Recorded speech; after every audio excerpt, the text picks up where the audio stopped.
আধাৰ card থাকিলে আপুনি ভাৰতীয় নাগৰিক। আধাৰ কাৰ্ড ভাৰতীয় নাগৰিকত্বৰ প্ৰমাণ। আধাৰ কাৰ্ড আইনীভাৱে স্বীকৃতিপ্ৰাপ্ত নথি। উচ্চতম ন্যায়ালয়ৰ গুৰুত্বপূৰ্ণ ৰায়দান। এই সন্দৰ্ভত জনাই আছোঁ সবিশেষ। আপুনি ভিডিঅ'টোত লাইক কৰি শ্বেয়াৰ কৰি দিয়ক।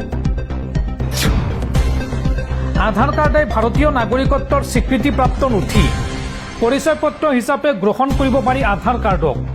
আধাৰ কাৰ্ডক লৈ পুনৰ বৃহৎ ঘোষণা দেশৰ উচ্চতম ন্যায়ালয়ৰ। আধাৰ কাৰ্ডক লৈ পৰিচয় পত্ৰ হিচাপে গ্ৰহণ কৰা উচিত। নিৰ্বাচন আয়োগক লৈ কঠোৰ হৈছে দেশৰ উচ্চতম ন্যায়ালয়। আধাৰ কাৰ্ডক পৰিচয় পত্ৰ হিচাপে গ্ৰহণ কৰিব লাগে, এই মন্তব্য দেশৰ উচ্চতম ন্যায়ালয়ৰ।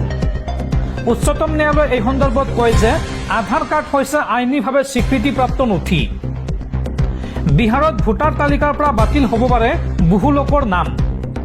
বাতিল কৰা হ'ব পাৰে বহু লোকৰ ভোটাৰ কাৰ্ড। SIRক লৈ নিৰ্বাচন আয়োগক প্ৰশ্ন দেশৰ উচ্চতম ন্যায়ালয়ৰ।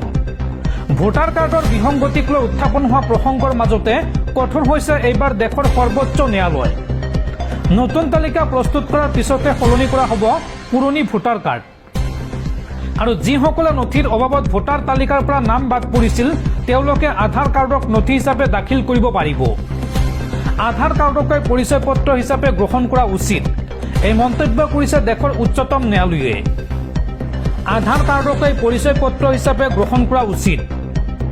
নিৰ্বাচন আয়োগক লৈ এইবাৰ কঠোৰ হৈছে দেশৰ উচ্চতম ন্যায়ালয়। আধাৰ কাৰ্ডক পৰিচয় পত্ৰ হিচাপে গ্ৰহণ কৰিব লাগে, এই মন্তব্য দেশৰ উচ্চতম ন্যায়ালয়ৰ। উচ্চতম ন্যায়ালয়ে লগতে কয় যে আধাৰ কাৰ্ড হৈছে আইনীভাৱে স্বীকৃতিপ্ৰাপ্ত নথি। বিহাৰত ভোটাৰ তালিকাৰ পৰা বাতিল হ'ব পাৰে বহু লোকৰ নাম। বাতিল কৰা হ'ব পাৰে বহু লোকৰ ভোটাৰ কাৰ্ড। SIRক লৈ নিৰ্বাচন আয়োগক প্ৰশ্ন এইবাৰ উচ্চতম ন্যায়ালয়ৰ। ভোটাৰ কাৰ্ডৰ বিসংগতিক লৈ উত্থাপন হোৱা প্ৰসংগৰ মাজতে এইবাৰ কঠোৰ হৈছে দেশৰ সৰ্বোচ্চ ন্যায়ালয়। নতুন তালিকা প্ৰস্তুত কৰাৰ পিছতে সলনি কৰা হ'ব পুৰণি ভোটাৰ কাৰ্ড। আৰু যিসকলে নথিৰ অভাৱত ভোটাৰ তালিকাৰ পৰা নাম বাদ পৰিছিল তেওঁলোকে আধাৰ কাৰ্ডক নথি হিচাপে দাখিল কৰিব পাৰিব। সেয়া আধাৰ কাৰ্ডকৈ পৰিচয় পত্ৰ হিচাপে গ্ৰহণ কৰা উচিত, এই মন্তব্য কৰিছে দেশৰ সৰ্বোচ্চ ন্যায়ালয়ে। দৰ্শকসকল, আপোনালোকে নিশ্চয় এতিয়া বুজি পাইছে বিহাৰত ভোটাৰ তালিকা সংশোধনী কৰা হৈছে, চমুকৈ SIR কৰা হৈছে বিহাৰত। আৰু অতি শীঘ্ৰে অসমত আৰম্ভ হ'ব SIR। আৰু SIRৰ সময়ত অৰ্থাৎ ভোটাৰ কাৰ্ড ভেৰিফিকেশ্যনৰ সময়ত কিছুমান নথি পত্ৰ বিচাৰিছিল নিৰ্বাচন আয়োগে, যিবোৰ নথি পত্ৰ নেকি সাধাৰণ জনতাৰ হাতত নাছিল। ভোটাৰ কাৰ্ড আধাৰ কাৰ্ড আছিল যদিও এইসমূহ গ্ৰহণ কৰা নাছিল নিৰ্বাচন আয়োগে।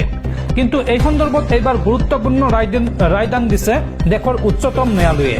উচ্চতম ন্যায়ালয়ে কৈছে যিসকল লোকৰ নাম ভোটাৰ তালিকাৰ পৰা কৰ্তন কৰা হৈছে সেইসকল লোকে আধাৰ কাৰ্ড দিলেই হ'ব, কিয়নো আধাৰ কাৰ্ড ভাৰতীয় নাগৰিকত্বৰ প্ৰতীক বা প্ৰমাণ হিচাপে আপোনালোকে গ্ৰহণ কৰিব পাৰে। এইটো হৈছে আইনীভাৱে স্বীকৃতিপ্ৰাপ্ত এটা নথি। গতিকে আধাৰ কাৰ্ডক আপোনালোকে পৰিচয় পত্ৰ হিচাপে গ্ৰহণ কৰিব লাগে। নিৰ্বাচন আয়োগক উদ্দেশ্যি এই মন্তব্য কৰিছে দেশৰ সৰ্বোচ্চ ন্যায়ালয়ে। সৰ্বোচ্চ ন্যায়ালয়ৰ মতে আধাৰ কাৰ্ড থাকিলে আপুনি ভাৰতীয় নাগৰিক।